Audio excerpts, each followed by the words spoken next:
Hello and welcome back to the channel. In the first part of the IEX analysis, we discussed a lot of things which were mentioned in the investor presentation. And the investor presentation was kind of long, so it was a 45 pager. So really wanted to divide it up. Um, and within the first part, we did mention about the sector, about the sector that IEX operates in, and how it is a platform for exchange of electricity. We discussed about the sector in transition, wherein we discussed that how fragmented electricity generation in India really is becoming, and from it moving from a primary coal-based electricity generator, it is really moving into renewable energy, and how the renewable energy mix is constantly going to keep increasing. We also discussed about the electricity value chain and about the different players which were there in the electricity value chain. We discussed about the breakup of installed capacity again from how the renewable energy was divided. So the link for the first part of the analysis, I'll be leaving it up above, so you can have a look at it and come back to this part if required or if you want to. We also were discussing about the sector construct, how the sector looked and how the sector is divided and how fragmented it's becoming, and how villages are now producing their own electricity through wind turbines and those kind of things that are happening within the sector. We were also discussing about the growth in exchange markets, how India, being from a 2% market share of the electricity being traded through the energy exchange, is now moving towards the higher 7% and moving and pegging at the 10% mark, whereas the developed market is really close to 50 to 60% and 60 to 70% in some countries, and then in some other countries in the high 30s and approaching towards the 50%. We also discussed how electricity penetration in India is currently very low, and electricity consumption per person as a metric is also quite low. We also discussed the growth drivers, the different growth drivers that were there in terms of 17 of the 20 cities, the fastest growing cities being in India, and how that could drive electricity consumption and electricity requirement for years to come. We also discussed the product mix. IEX has a host of products within its bouquet of products, and we discussed how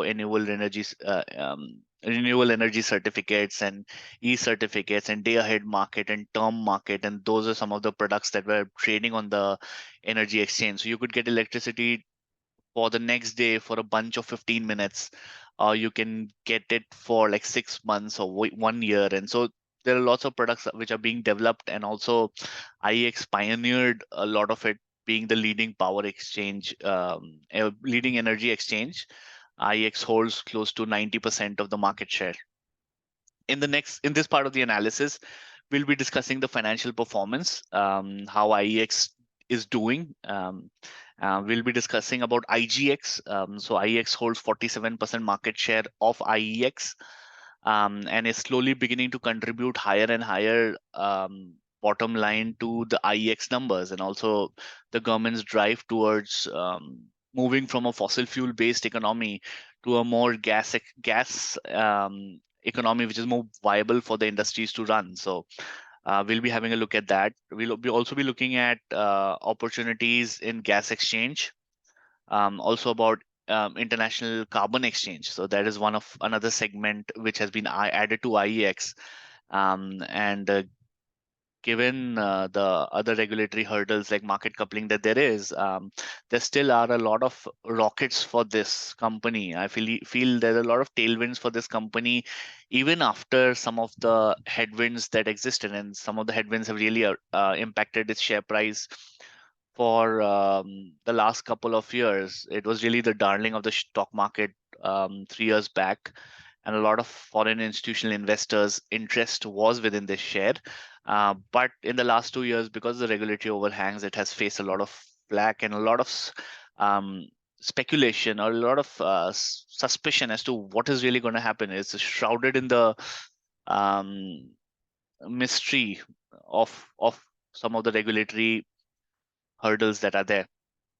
We'll also be discussing about the growth drivers of IEX, the comment made by the chairman, Mr. Satyanarayan Goel about the market coupling and some of the notes from the con call. So diving right in, here we see that IEX as a company is primarily very tech driven, so not a capital intensive business. So what you would see here is that the total revenue has jumped, right? So it was 474 earlier in FY23, and within FY24 it's jumped to 550. There's a lot of talk about competitors coming in, this happening, that happening, but if numbers were to tell the story and numbers purely had to tell the story, you can see the jump. The revenues have jumped significantly, and the beautiful part about IEX is you just look at the EBITDA. So the EBITDA and then the PAT, right? So 550 crore worth of business, and out of that 350 crore of PAT, there are multiple businesses in the stock market to produce 350 crore worth of profit within a year. Some of the businesses really do 10,000, 12,000, 13,000 crore worth of revenues. And this business, through its tech-enabled platform, is really doing 350 crore of profit, which is quite commendable and which is quite astonishing. That there are companies that exist like this, which have a huge profit margins. If you see the breakup of the revenues, as at FY24, most of it was transaction fees, and transaction fees really means that as a broker and as a buyer, as a facilitator of buying and selling of electricity, IEX takes a cut out of the electricity that is transacted on the exchange. So really, the volumes on the exchange becomes of prime importance, and we will discuss some of the factors that really impact volume and have been impacting volume on the downside, and some of the factors like for renewable energy, there was a new regulation came in which really increased the installed battery capacity for renewable energy to integrate it with the national grid. So which should give IEX more sell side volumes during peak hours. So that is a positive for the share. And the other income that we see would be your gas exchange income and income coming in from the renewable energy certificates. So renewable energy certificate essentially means that as a producer and distributor of electricity, some of the electricity requirements need to be made through renewable energy, and these are mandated by law. So hence, there needs to be a platform for purchase of renewable energy certificates.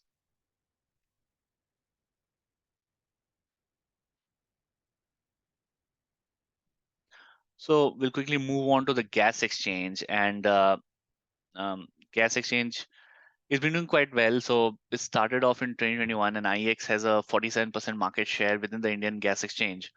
And the profitability and the revenue growth has been impeccable, and it's really beginning to contribute more and more towards the bottom line of IEX. So some of the features are similar to IEX. It is a broker of gas and gas trading. And yeah, so a lot of companies are thronging to the exchange to really exchange the gas through this exchange.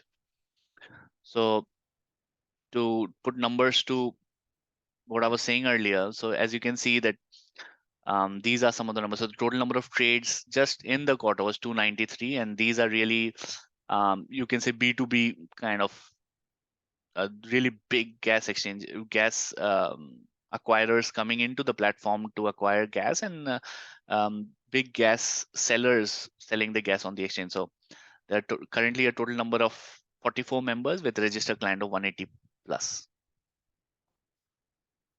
And here you can see the growth. So total traded volume as at FY24 is 41 million, and which was pretty much hovering around the FY23. So this drop in volume you would see because of the rise in gas prices. So as I also discussed earlier, that about how um, availability of coal is of prime importance in energy exchange right now. It's a big factor. Similarly, if gas prices rise, there will be fewer and fewer players who will be willing to do the trade on the energy exchange, on the gas exchange, and hence this drop in FY24. But the numbers as a whole are significant, and it's expected to go on rising with a with a shifting from fossil fuel based economy to a more gas based economy.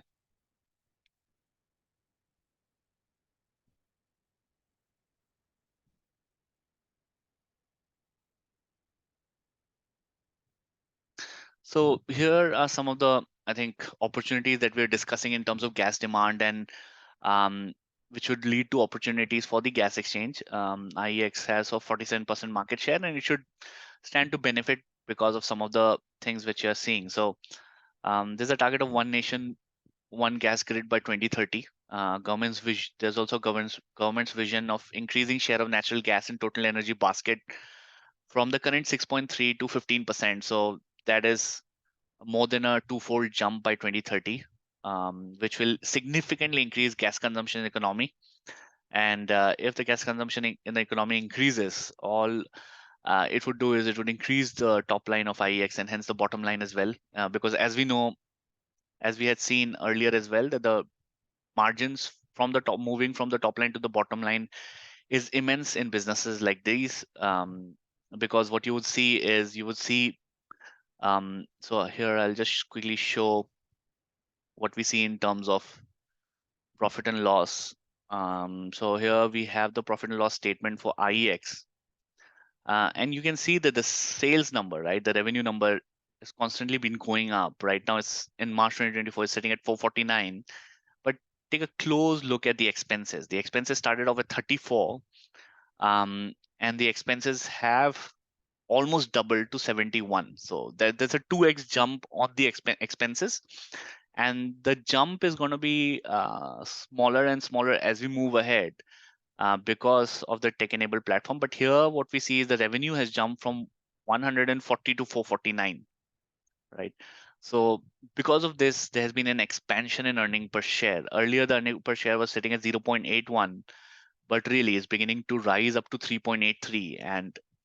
And if more and more volumes do persist on the exchange, it's anybody's guess where this might go.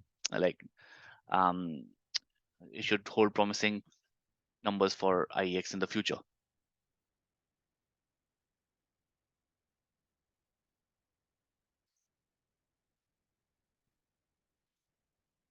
So here, international carbon exchange again is um, one of the prime emerging areas for IEX.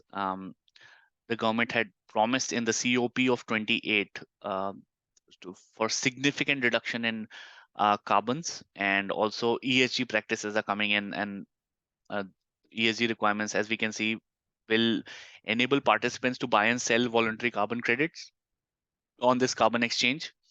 So in the coming future, ESG requirements are going to be a big part of sign off of your accounts, and hence the volumes on international carbon exchange is expected to grow. It'll be really interesting to see what some of the competition emerges on this.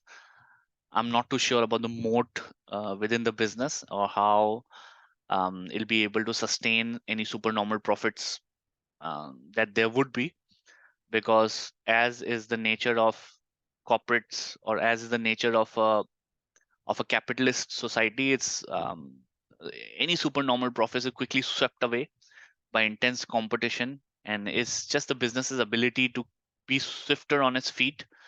But I would rather have a business which, without being swift, is able to hold on to the moat. So let's see. I'm not too sure about how the moat will keep persisting. It's um, like you can only put a confidence number on this, right? So right now, if I had to put a confidence number, I would say 60% basis how much I know, what information I have.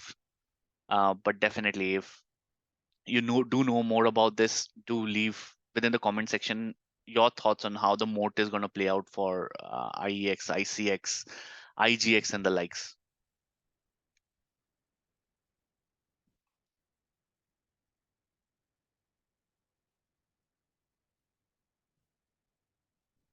So this is what I was talking about.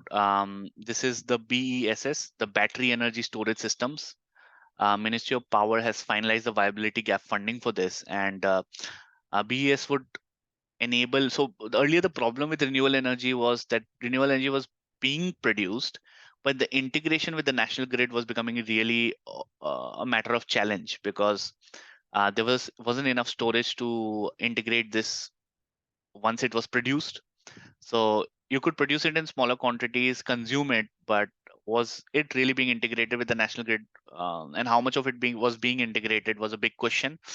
So this change and this battery energy storage systems initiative by the Ministry of Power should really plug in some of the gaps that are there during peak hours, and should increase the availability of electricity because of this regulation.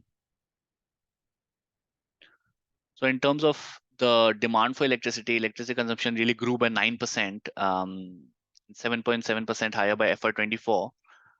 We've seen in the revenue numbers the growth that IEX has witnessed, with just these growths, these single-digit level of growths.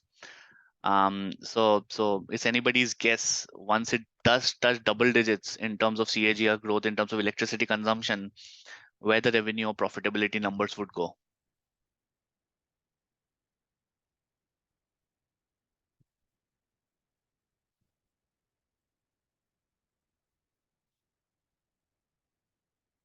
So in terms of IGX, what I was mentioning was IGX was launched in 2020 and achieved break even within first year of operation. There has been robust volume growth over the next 5 years, and is expected over the next 5 years as well. And also ICX has started, and it's exploring business opportunities in voluntary carbon credit market. Also, IEX is also exploring coal exchange opportunity. Um, so that should be big, because coal, we know how Coal India is performing, and Coal India being a monopoly. And we've also known of the scams that have happened within coal mining and those kind of things. So an exchange should provide for a more transparent means of buyers meeting sellers without some of the scandals being happening, should reduce. So this should be exciting to watch out for, as to how this really comes up, and what share of coal exchange does IEX have, and how much of it is being it contributes to the bottom line and the top line in the future. So I'll quickly would like to highlight what the market coupling position of the CEO is. So there was a question from one of the um, person asking the question. So his name is Mr. Sumit Kishore, and he really asked as to what the impact of market coupling is going to be, and how is it coming about, because it was said by the power ministry that viability tests need to be done and those kind of things. But the chairman clearly has said that he's clearly that said that there are simulation studies for this being conducted, and they have found that there's practically no merit in doing coupling of plain vanilla DAM market or RTM market. We also need to understand that IEX is one of the larger players, and market coupling coming in would take away price discovery powers that IEX has right now. But the management is quite blatant in stating that it sees very little merit in how it would play out, and there is a very slim chance of it playing out. So let's see. I think it'll be interesting to watch out what is happening. We'll also quickly glance through some of the con call notes for the May 2024, which is after the full FY24 results were announced. So here we can see, in terms of financial performance, the revenue really grew by 15%. Consolidated revenue stood at 550.8 crores, and which was an increase of 16% year-on-year basis. PAT during the quarter, it touched 96.7 crore, which was higher by 9.5%. There was also dividend being announced of 1.5 rupee per share. IEX for the first time touched the 102 billion units mark in terms of the electricity traded on the exchange, and energy certificates, as you can see, has grown by us whopping 37%. So e-certificate as a source of revenue is increasing for IEX. So here are some of the key regulatory and policy initiatives. So Ministry of Power has amended the rules which mandates generators having PPA. PPA is Purchasing Power Agreement to offer URS, um, unrequisitioned surplus power in the market. This should drive up volumes because of this change in regulation by the Ministry of Power. And this again, the BESS, which we were discussing earlier about the battery energy storage system and the plugging off gap between renewable energy power integration and its renewable energy generation and its integration with the power grid. So yeah, that's it from my side on this edition. Do leave your comments as to some of the further companies that you would want me to highlight. Hope you have a lovely day ahead. Thank you. Goodbye.